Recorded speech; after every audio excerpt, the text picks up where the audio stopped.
Hello, wonderful listeners. Let's aim for 1,000 supporters together.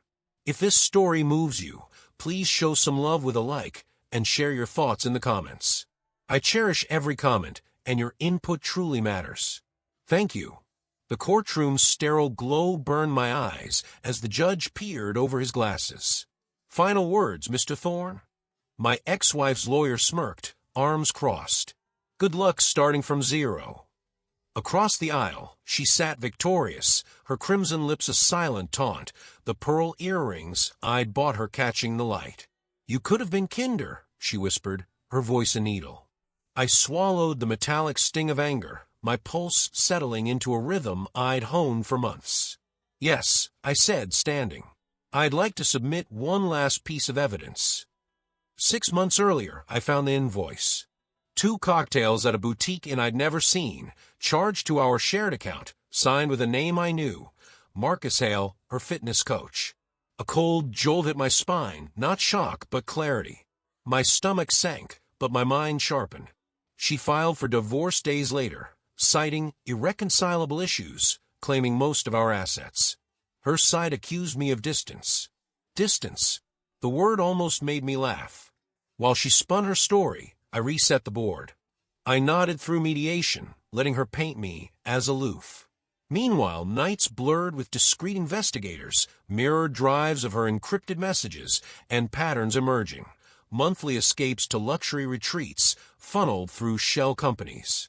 Funds from her family's trust slipped into Marcus's wellness startup. A hidden note suggested deeper ties. I stayed silent.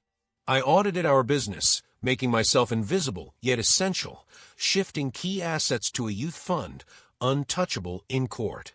I quietly bought the building housing her gallery, transferring it to an entity under my sister's name. Rent tripled.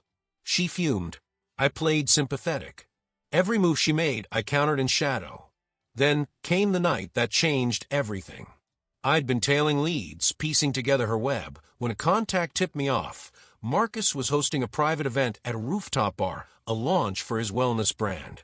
I went, blending into the crowd, a stranger in a borrowed suit.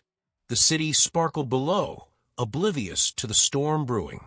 She was there, radiant in a dress I'd paid for, laughing too loudly, her arm linked with his. But it was the conversation I overheard that shifted the game. Hidden behind a decorative screen, I heard her confess to Marcus. He doesn't suspect a thing, she said, voice low, champagne flute in hand. The filings are set. I'll get the house, the accounts, everything. You just keep the brand growing. Marcus grinned, clinking her glass. And when it's done, we're untouchable.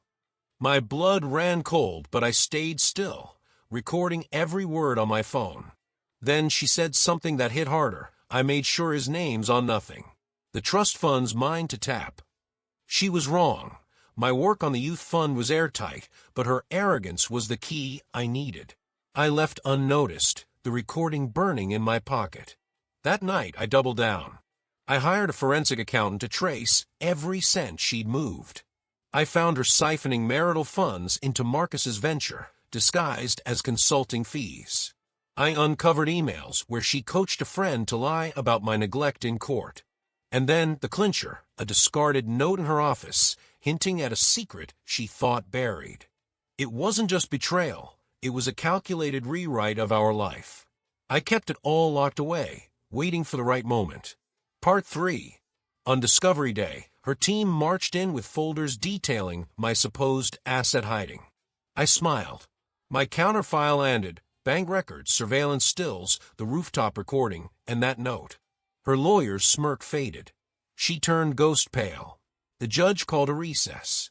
In chambers, her team scrambled, shifting from my losses to her concessions.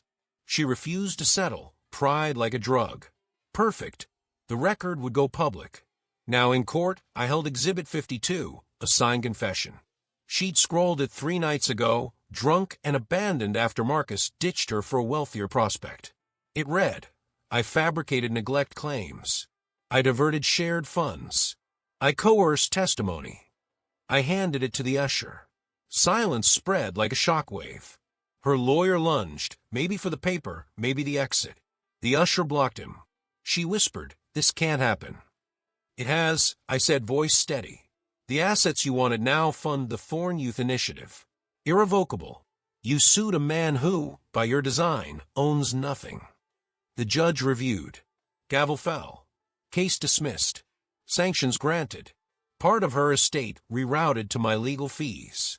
She collapsed into her chair, no longer the victor.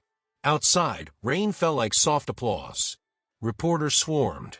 I slipped through, a ghost in the crowd. Freedom tasted sharp, inevitable. No ring, no anger, just space for what could come. I slid an envelope into her lawyer's hand, the gallery's title, foreclosure, notice attached. In the cab, my phone buzzed, Marcus begging her for cash. I blocked it. The city blurred past. I traced a line on the fog window, splitting past from present. Sometimes you lose it all to see what's yours. Sometimes you let it go to show who never deserve it.